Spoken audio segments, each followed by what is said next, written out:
আরবে আলেম নাই? তুরস্কে নাই? দুবাইতে নাই? এমন বড় বড় আলেম আছে আমার দেশের মৌলভী সাহেবরা যাদের জুতা বহনের যোগ্যতা রাখে না। পৃথিবীতে একটা দুইটা মুসলিম রাষ্ট্রে, প্রত্যেকটা আরব রাষ্ট্রে রাষ্ট্রীয়ভাবে মিলাদুন নবী পালন করা হয়। সৌদি আরবিয়াতে রাষ্ট্রীয়ভাবে ছুটি ঘোষণা করা, 12 রবিউল আউয়াল সর্বোচ্চ সম্মানের সাথে সৌদি আরব সরকার মিলাদুন নবী পালন করে।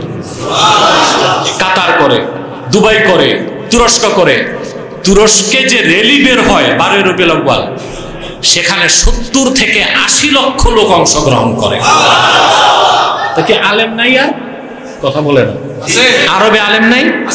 তুরস্কে নাই? দুবাইতে নাই? এমন বড় বড় আলেম আছে আমার দেশের মৌলভী সাহেবরা যাদের জুতা বহনের যোগ্যতা রাখে না।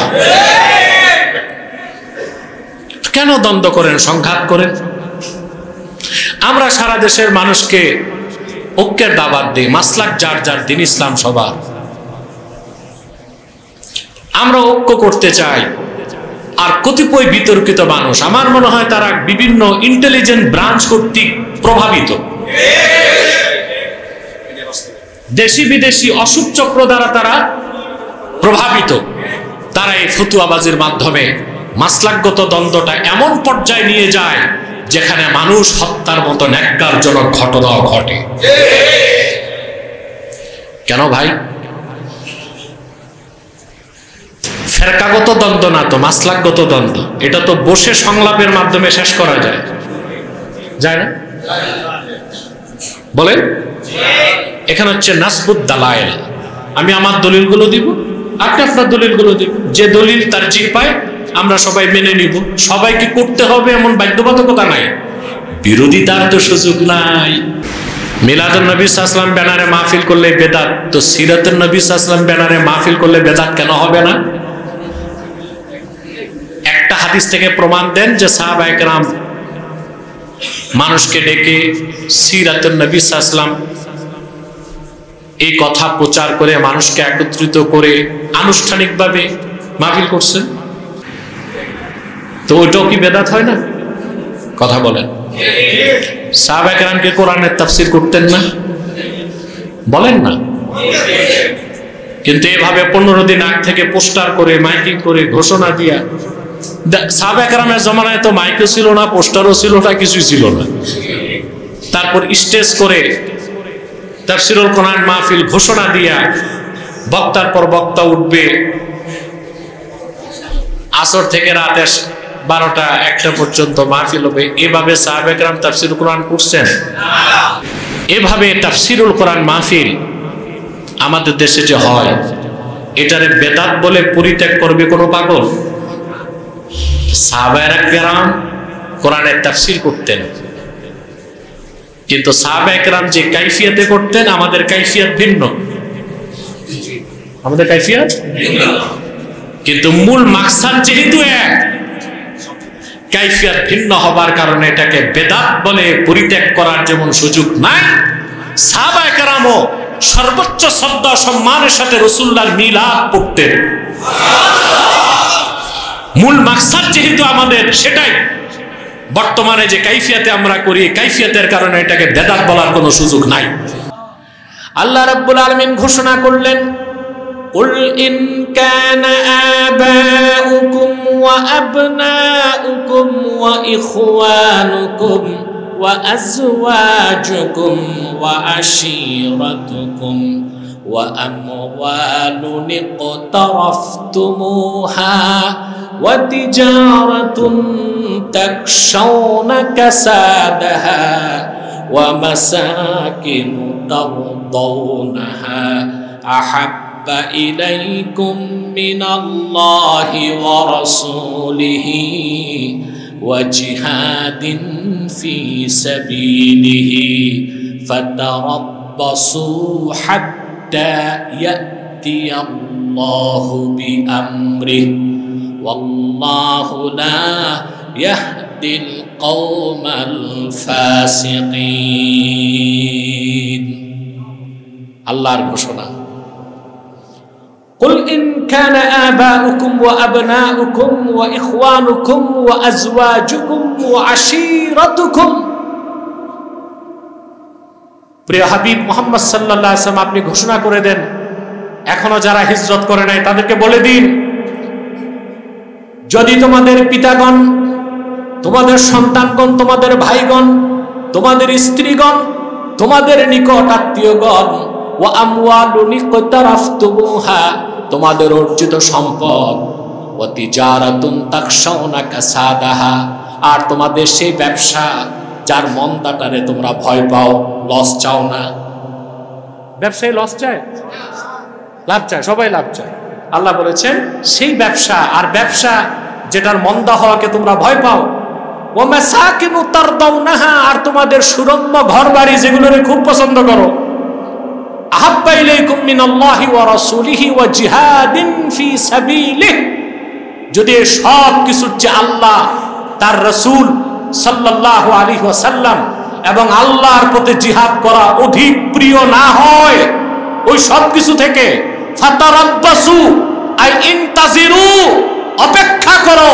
হাত্তা ইয়াতি আল্লাহু বিআমরি আল্লাহ তার সিদ্ধান্ত নিয়ে আসার আগ পর্যন্ত অর্থাৎ তোমাদের উপর আল্লাহর পক্ষ থেকে যুদ্ধ আসবে বিপর্যয় আসবে লাঞ্ছনা আসবে আল্লাহ তোমাদের পাকড়াও করবেন তাহলে মুমিন মুসলমান হবার জন্য সবকিছু আল্লাহ তার রাসূল মুহাম্মদ সাল্লাল্লাহু আলাইহি ওয়াসাল্লামের ভালোবাসা বেশি হতে হবে ঠিক না ভাই এটা কি দাবি করার বিষয় না প্রমাণ দেবার বিষয় এটা কিসের বিষয় প্রমাণ দেবার বিষয়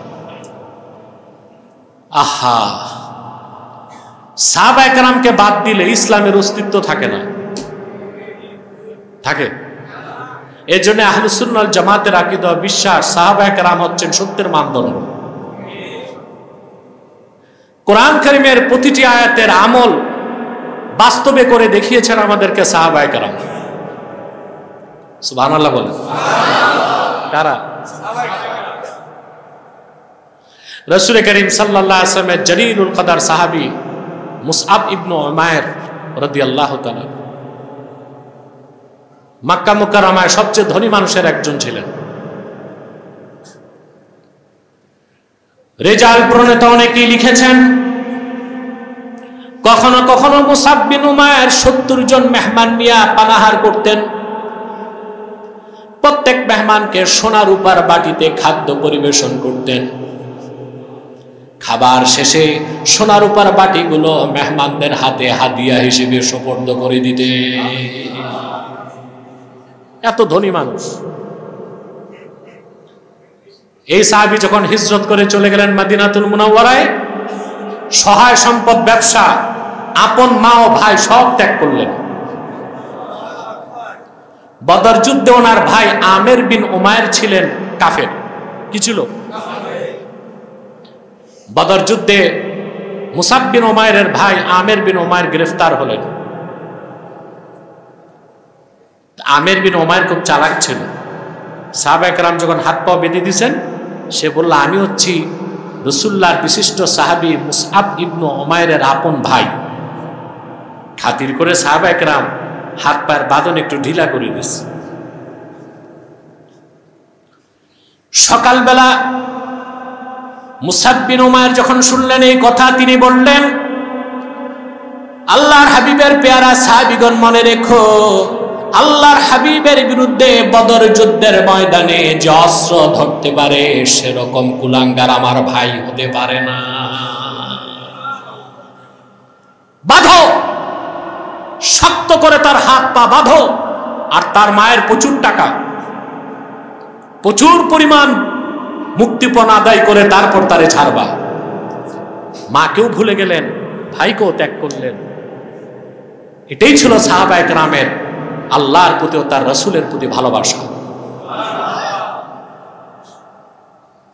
উহুদ যুদ্ধে মুসআব বিন উমাইর রাদিয়াল্লাহু তাআলা আনহু রাসূলুল্লাহর সামনে দাঁড়ায় ছিলেন আর আবু উবাইদা ইবনুল জাররাহ আল্লাহর হাবিবের একটি হুকুম মানতে পারেন নাই উহুদ যুদ্ধের তীরন্দাজ সাহাবীগণ জানেন তো ঘটনা হ্যাঁ জিটাও কইলেন না ঘুমান ঠিক আছেন তো? রাসূলুল্লাহ সাল্লাল্লাহু আলাইহি ওয়াসাল্লাম একটা হুকুম মানতে পারেনি, বিপর্যয় আসলো। সাহাবায়ে কেরাম একের পর এক শহীদ হতে লাগলেন। কাফেররা আল্লাহর হাবিবের কদমের কাছে চলে আসছে। কাফেরদের পক্ষ থেকে তীর বল্লম একের পর এক আসতে লাগলো রাসূলুল্লাহর দিকে। আবু উবাইদা ইবনুল জাররাহ সামনে দাঁড়ায় গেলেন।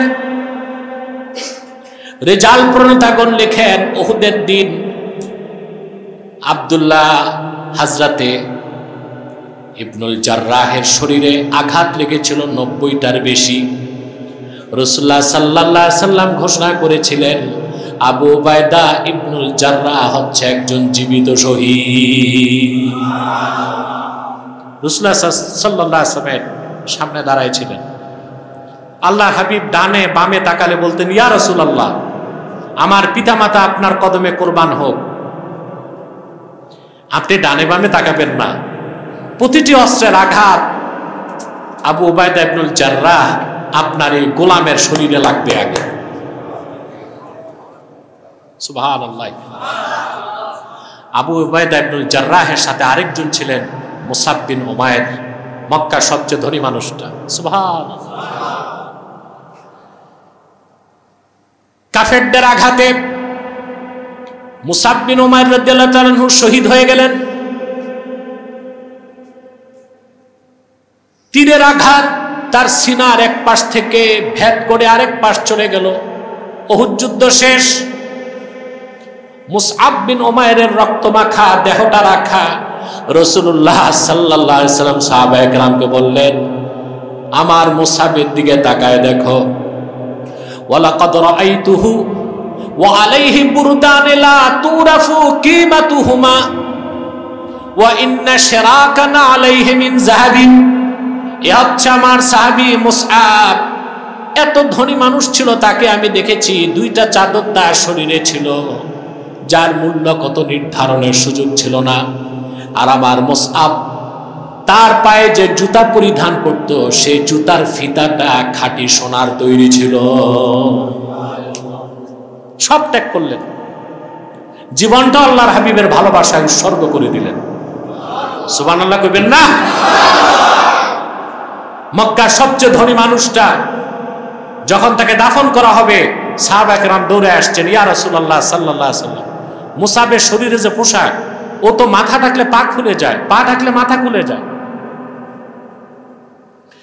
আল্লাহর হাবিব বললেন, সাহাবীরা, আমার মুসআবের মাথাটা তার কাপড় দিয়া ঢেকে দাও, আর তার পাটা ইদখির নামক ঘাস দিয়া ঢেকে দাও। আল্লাহ যে কথা বলছেন, কুল ইন কানা আবাউকুম ওয়া আবনাউকুম, যে আয়াত আমি শোনালাম আপনাদেরকে, এর বাস্তব প্রমাণ ১৫০০ বছর আগে রাসূলুল্লাহর কদমের সামনে সাহাবায়ে কেরাম দিয়েছিলেন। আর এটাই ছিল সাহাবায়ে কেরামের মর্যাদার অনন্য বৈশিষ্ট্য। ঠিক কিনা? মিশকাতে শরফের কাতে মোল্লা আলী কারি রহমতুল্লাহ কথাটি উল্লেখ করেছেন। গাউসে পাক শেখ আব্দুল কাদের জিলানী রহমতুল্লাহকে জিজ্ঞেস করা হয়েছিল, সাহেব, রাসূলুল্লাহ সাল্লাল্লাহু আলাইহি ওয়াসাল্লামের সাহাবীগণের স্তর আপনার চেয়ে কতটুকু পড়ে?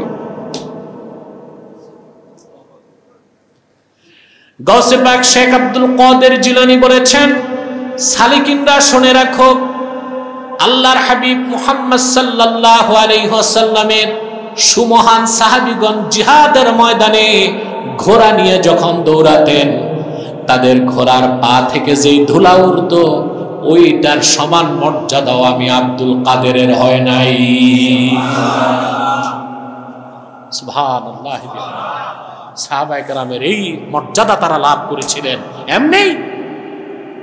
তাহলে ভাইরা, যদি আল্লাহকে ভালোবাসতে চান, আল্লাহর হাবিব মুহাম্মদ সাল্লাল্লাহু আলাইহি ওয়াসাল্লামের অনুসরণ করতেই হবে। আল্লাহর হাবিব মুহাম্মদ সাল্লাল্লাহু আলাইহি ওয়াসাল্লামের ভালোবাসা জীবনের চেয়ে বেশি যতক্ষণ না হবে, আল্লাহর হাবিবের সুন্নাহের পূর্ণাঙ্গ অনুসরণ ততক্ষণ সম্ভব হবে? হবে ভাই, হবে।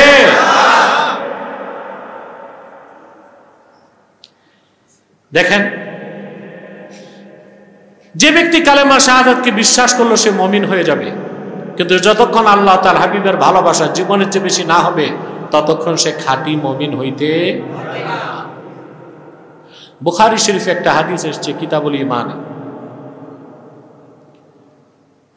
দেখতে দেখতে ঘড়ির কাঁটা 1 ঘন্টা পার হয়ে গেছে, আর 10-15 মিনিট কষ্ট করবেন না ইনশাআল্লাহ?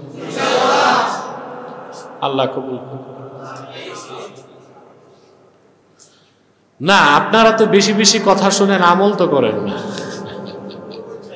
এরপরে ঘন্টার পর ঘন্টা ওয়াজ করলে আর ওয়াজ থাকে না, আওয়াজ হয়, ঠিক না? আপনার লেকচার হতে হবে একটা মাপে, লিমিট থাকতে হবে। কি থাকতে হবে? মুহাক্কিকদের মতে ওয়াজ বা বয়ান 40 মিনিটের বেশি না হওয়া উচিত। কত? 40 মিনিট। তা আমি সেই দৃষ্টিতে মনে করি খুতবা ও ভূমিকা নিয়ে 1 ঘন্টা, ঠিক না? তা আপনাদের দেশে একটা কালচার বের হয়েছে, আপনারা যখন বক্তা আনেন কন্টাক্ট করে আসেন, বক্তা কন্টাক্ট করে টাকা, আপনারা কন্টাক্ট করেন সময়, ঠিক কিনা? দুই দিকে চুক্তি। তো দুই দিকে চুক্তি থাকলে ওটাকে বলা হয় ব্যবসা। মুবাদালাতুশ শাইই বিশ-শাই, মুআওয়াজা, অর্থাৎ দুই দিক চুক্তি থাকলে ওটাকে কি বলে? ব্যবসা। তো বক্তা চুক্তি করে আমারই দিতে হবে 70,000, আর কমিটি চুক্তি করে আমারে 2 ঘন্টা টাইম দিতে হবে, ঠিক কিনা? এখন এটা তো আর ওয়াজ মাহফিল থাকে না, ব্যবসায় পরিণত হয়ে যায়। তবে বক্তা যত চুক্তি করুক, আপনারা যারা মাহফিল করবেন আপনারা লাভ ঠিকই পেয়ে যাবেন। এরকম বক্তারা হচ্ছে মোমবাতির মতো, মোমবাতি সবাইকে আলো বিতরণ করে নিজে জ্বলে যায়।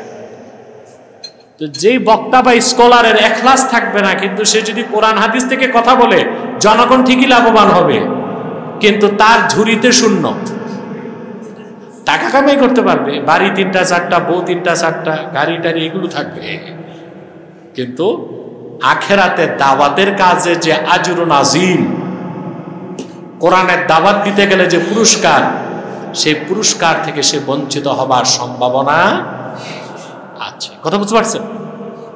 সম্মানিত শ্রোতা, তো শুনতেছেন তো কথা? আপনি কালেমা শাহাদাতকে বিশ্বাস করবেন, কালেমা তাইয়্যিবা বিশ্বাস করবেন, ইকরার বিল লিসান, তাসদীক বিল জানান, আপনি মুমিন হবেন। কিন্তু ঈমানের উপর টিকে থাকার জন্য আর ঈমানকে চূড়ান্ত পর্যায়ে নেওয়ার জন্য আল্লাহ তার হাবিবের ভালোবাসা জীবনের চেয়ে বেশি হতে হবে। আল্লাহর হাবিব ইরশাদ করেছেন, সালাসুন মান কুন্না ফীহি ওয়াজাদা হালাওয়াতাল ঈমান, 3টি খাসলাত আমার যে উম্মতের মধ্যে একত্রিত হয়ে যাবে, সে লোকটি ঈমানের মধুর স্বাদ লাভ করবে। কয়টা খাসলাত? 1। আপনারা বসেন না, একটু মনোযোগ নষ্ট হয়ে তো, সবাই বসেন। এই হাদিসটা মনে রাখতে পারবেন? মান কানা আল্লাহু ওয়া রাসূলুহু আহাব্বা ইলাইহি মিম্মা সাওয়াহুমা, ব্যক্তির প্রথম খাসলাত, সে আল্লাহ তার রাসূলকে সকল কিছুর চেয়ে বেশি, তার কাছে আল্লাহ তার রাসূল প্রিয় হবেন। সুবহানাল্লাহ। দ্বিতীয় খাসলাত, ওমান আহাব্বাল মারআ লা ইউহিব্বুহু ইল্লা লিল্লাহ, সে কোনো ব্যক্তিকে ভালোবাসবে সেখানে পার্থিব কোনো স্বার্থ থাকবে না, আর্থিক স্বার্থ থাকবে না, রাজনৈতিক অভিলাষ থাকবে না, ব্যক্তি ব্যক্তিকে ভালোবাসবে আল্লাহর জন্যে। এটা আছে আমাদের মধ্যে? ব্যক্তি ব্যক্তিকে ভালোবাসবে সুবহানাল্লাহ। এখন যে অবিশ্বাসী বেঈমান, কাফের মুশরিক বেঈমান, তাকে তো মুসলমান ভালোবাসতে পারে না, তার সাথে দুশ্মনী রাখতে হবে, প্রকাশ্য না হলেও অন্তরে। কেন? যে সে আল্লাহর শত্রু, সে আল্লাহ। মমিনকে ভালোবাসবে এই জন্য, মমিন হচ্ছে আল্লাহর বন্ধু। মমিন কাফের মুশরিকের সাথে দুশ্মনী রাখবে অভ্যন্তরীণ ভাবে, কখনো প্রকাশ্যে। কখনো বাস্তবতায়। কেন? অবিশ্বাসী হচ্ছে আল্লাহর শত্রু, ঠিক না? এটাই হচ্ছে আল ওয়ালা ওয়াল বারা, আল হুব্বু ফিল্লাহি ওয়াল বুগযু ফিল্লাহ। আপনাকে এই জন্য মানুষকে ভালোবাসেন? কোথায়? নেতাদের পিছনে যে মোটরসাইকেল নিয়ে বাকিরা দৌড়ায়, এগুলো বেড়ে গেছে এখন, ঠিক না? বিশাল মোটরসাইকেলের শোভাযাত্রা, কে যাচ্ছে? ওটা হকি স্টিক বল্টু যাচ্ছে। পিছে কারা? চালাচা মুন্ডা, নামও কি হকি স্টিক বল্টু, মানে উনি পাতি নেতা। তো যারা আছে পিছনে সব সাথী নেতা। এরা মোটরসাইকেলের তেল পুড়তেছে, রোদে জ্বলতেছে, বৃষ্টিতে ভিজতেছে, ধুলাবালি নাক দিয়া নিচ্ছে, কিন্তু মাহফিলে তারা 10 মিনিট বসাইতে পারবেন না। জুমার দিন দেখবেন ইমাম সাহেব একটু আলোচনা বেশি করছে, ওনার ভাল লাগতেছে না, কাশাকাশি শুরু করে দিছে। কারণ জুমার দিনও তো জুমা পড়তে আসছে মানুষকে দেখাইতে যে আমিও জুমার নামাজটা অন্তত পড়ি, ঠিক কিনা? জুমার নামাজটা অন্তত, এটা হচ্ছে তার সোশ্যাল স্ট্যাটাস রক্ষা করার জন্য সে এসেছে। কিন্তু দেখা যায় ও তাড়াহুড়া করতেছে এই জন্য না যে বাড়িতে যে আবার প্রস্তুতি নেবে আসর নামাজে আসার জন্য। দেখা যায় তার লাফালাফি হচ্ছে বিয়ে খাইতে যাবে, বুঝলেন? এই যে আপনারা মানুষ মানুষকে ভালোবাসেন, ওই ভালোবাসাটা যদি আল্লাহর জন্য না হয়, এই ভালোবাসার 2 পয়সার মূল্য। তো কয়টা খাসলত এক হলে ইমানের মধুর স্বাদ পাওয়া যায়? দ্বিতীয়টা কি? ব্যক্তি ব্যক্তিকে ভালোবাসবে কার জন্যে? 3 নাম্বার, ওয়ামান ইয়াকরাহু আন ইয়াউদা ফিল কুফরি বা'দা ইদ আনকাযাহু আল্লাহু কামা ইয়াকরাহু আন ইউলকা ফিন-নার। এটা কঠিন জিনিস। তৃতীয় খাসলাত হচ্ছে, ব্যক্তির তৃতীয় খাসলাত হবে সে ঈমান আনার পর, মুমিন হবার পর কোনো কারণে আবার কাফের হওয়াকে ওই রকম অপছন্দ করবে, জীবন্ত তাকে আগুনে নিক্ষেপ করাকে যেরকম অপছন্দ করবে। অর্থাৎ সে তাকে আগুনে জ্বালিয়ে দগ্ধ করা হবে, করাত দিয়ে কেটে 2 টুকরা করা হবে, তারপরও সে জীবন দিবে, ঈমান দিবে না। জীবন দিবে, ঈমান দিবে না। এরকম লোকের সংখ্যা এখন বেশি না কম? খুবই কম। আমাদের দেশে তো দেখি সব মহলেই সকল পলিটিশিয়ান এবং যারা আমাদের মতো লেবাসদারি রাজনীতিবিদ, অনেককেই দেখতেছি এখন ধারণাতীত কম মূল্যে বিক্রি হয়ে যাচ্ছে। ধারণাতীত কম মূল্যে বিক্রি হয়ে যাচ্ছে। এখন অনেক মৌলবী সাহেব মার্কিন আগ্রাসনের বিরুদ্ধে বক্তব্য দেয় না। অনেক মৌলবী সাহেব এখন সুদের বিরুদ্ধে আর ওয়াজ করে না। কেন ভাই? সুদ আগেও হারাম ছিল, এখনো তো হারাম। তো বলেন বলেন কার মন রক্ষা করেন? সত্য কথাটা বলেন, বলতে হবে না? বাংলাদেশের মুসলমান ভারতীয় আধিপত্যবাদকে চুরমার করে দিয়েছে।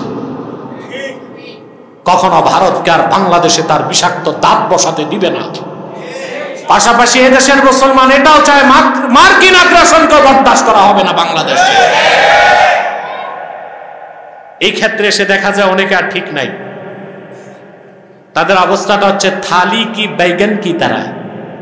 উর্দুতে একটা কথা আছে, থালি কি বাইগান, মানে গোল বেগুন আছে, একটা তো লম্বা বেগুন, আরেকটা তো গোল বেগুন যদি আপনি থালাতে রাখেন, এটা এক জায়গায় থাকবে? তো এই চরিত্রের মানুষকে বলা হয় থালি কি বাইগান। তো অনেকে থালি কি বাইগানের মতো চরিত্র ধারণ করছে, এদিক সেদিক হয়ে যাচ্ছে। না ভাই, এদেশের অভিভাবক যারা, এদেশের মানুষ যারা বুদ্ধিজীবী বাংলাদেশে, তারা তো এদেশের মুসলমানকে নেতৃত্ব দিতে পারে না। তাদের সমস্যা হচ্ছে ইন্টেলেকচুয়াল অ্যানার্কি। তারা নিজেরাই মানসিক নৈরাজ্যে আছে, কোনটা সত্যের পথ জানে না। তারা মানুষকে কি নেতৃত্ব দিবে? এদেশের মানুষকে নেতৃত্ব দেবার একমাত্র হকদার হচ্ছে ওলামায়ে কেরাম। তাদেরকে ইস্পাত কঠিন হতে হবে। লোহার বুটের মতো শক্ত হতে হবে, ইস্তেকামাতের চূড়ান্ত দরজায় থাকতে হবে। আল্লাহর দ্বীনের পক্ষে কথা হবে, কার গায়ে লাগলো তা দেখার সুযোগ নাই।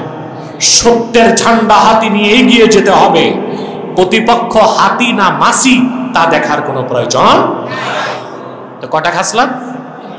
তিন নাম্বারটা হচ্ছে ঈমান আনার পর আবার কুফরে প্রত্যাবর্তন ওই রকম অপছন্দ করবে মুমিন, তাকে জীবন্ত আগুনে নিক্ষেপ করাকে যেই রকম অপছন্দ করে, অর্থাৎ সে তার জীবন দিল ঈমান।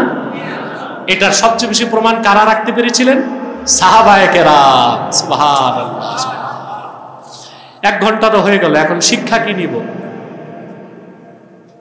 কথা বলেন, মেসেজ লাগবে না? যদি কোনো ব্যক্তি মহান আল্লাহ রাব্বুল আলামিনকে পেতে চায়, আল্লাহর ভালোবাসা অর্জন করতে চায়, আল্লাহর হাবিব মুহাম্মদ সাল্লাল্লাহু আলাইহি সাল্লামের অনুসরণের কোনো বিকল্প নাই। আল্লাহর হাবিব মুহাম্মদ সাল্লাল্লাহু আলাইহি ওয়াসাল্লামের ইত্তেবা বা অনুসরণের বাইরে কোনো দিন নাই, কোনো ইসলাম নাই, মুক্তি নাজাতের কোনো ব্যবস্থা নাই।